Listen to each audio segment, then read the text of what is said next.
First முக்கியமான ஒரு விஷயத்த சொல்லிடுறேன். நாளைக்கு சென்னையில் 9 மணிக்கு தாவேகா சார்பாக எஸ்ஐஆரை எதிர்த்து ஒரு போராட்டம் நடக்குது. அந்த போராட்டத்துக்கு சென்னையில் இருக்கிறவங்க முடிஞ்சவங்க பாதுகாப்பாக வந்து கலந்துக்கோங்க. முடியாதவங்க உங்கள் ஊர்களில் உங்கள் இடங்களில் பர்மிஷன் வாங்கி ஒரு ஆர்ப்பாட்டத்தை மேற்கொள்ளுங்க. ஏன்னா ஆல்ரெடி டிஎம்கே மற்ற கட்சிகள்லாம் வந்து போராட்ட களத்தில் இருக்காங்க. தாவேகாவும் வீரியமாக இதில் இறங்கியிருக்காங்க. நான் என்ன சொல்ல வரேன்னா, இது கட்சிகளை சார்ந்து அரசியலில் சார்ந்து அனைத்து மக்களும் ஒவ்வொரு இந்திய குடிமகனும் எதிர்கொள்கிற ஒரு சவால். ஒரு ஜனநாயகத்துக்கு எதிராக நடக்கிற ஒரு ப்ராப்ளத்தை சரி பண்ண வேண்டிய கடமை நம்ம எல்லாருக்கும் இருக்குது.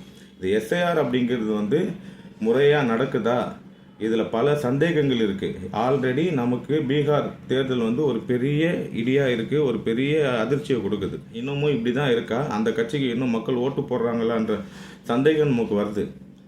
தோற்று போன ராகுல் காந்தி அவர்களே இது எனக்கு அதிர்ச்சியாக இருக்குன்ற ஒரு ஸ்டேட்மெண்ட்டை கொடுக்கும்போது நாம் இதை ஒரு அலர்ட்டாக எடுத்துக்கிட்டு செயல்பட வேண்டியிருக்கு. நாம் என்ன தான் போராடினாலும் இந்த எஸ்ஐஆர் ப்ராசஸ்ன்றது நடக்க தான் போகுது. விஜய் சார் இப்போ ஒரு வீடியோவில் ஒரு காணொலி போட்டு கேட்டிருக்காரு. அதே தான் நானும் உங்கள்கிட்ட கேட்க போகிறேன். இங்கே இருக்க தாவேகா இளைஞர்கள் ஒவ்வொருத்தரும் தெரியாத மக்களுக்கு, அந்த எஸ்ஐஆரை பற்றின புரியாத மக்களுக்கு, நம்ம ஏன் ஓட்டு போடணுன்ற நினைக்கிற மக்களுக்கு, இவ்வளோ சகலை தாண்டியும் நம்ம இதை பண்ணணுமான்னு நினைக்கிற மக்களுக்கு போய் ஒரு அவேர்னஸை கொடுத்து வாலண்டியராக போய் அவங்களுக்கு ஹெல்ப் பண்ண வேண்டிய இடத்துல நம்ம இருக்கோம். ஸோ பண்ணியே ஆகணும் இதை.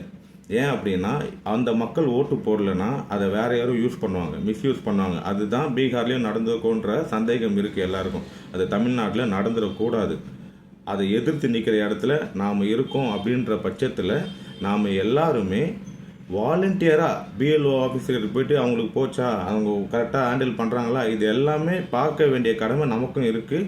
அதனால் இது ரொம்ப முக்கியமாக நம்ம கையில் எடுத்து வேலை பார்க்க வேண்டிய ஒரு நேரம். முடிஞ்சவங்க போராட்ட களத்தில் இருங்க, முடியாதவங்க தெரியாதவங்களுக்கு இதை தெரியப்படுத்தி அவங்களுக்கு ஹெல்ப் பண்ணி இந்த சவாலை ஜெயிக்கிற இடத்துக்கு நம்ம நிற்கணும். ரொம்ப முக்கியமான காலகட்டம், மறந்துடாதீங்க. உஷாராக செயல்படுங்க. நன்றி, வணக்கம்.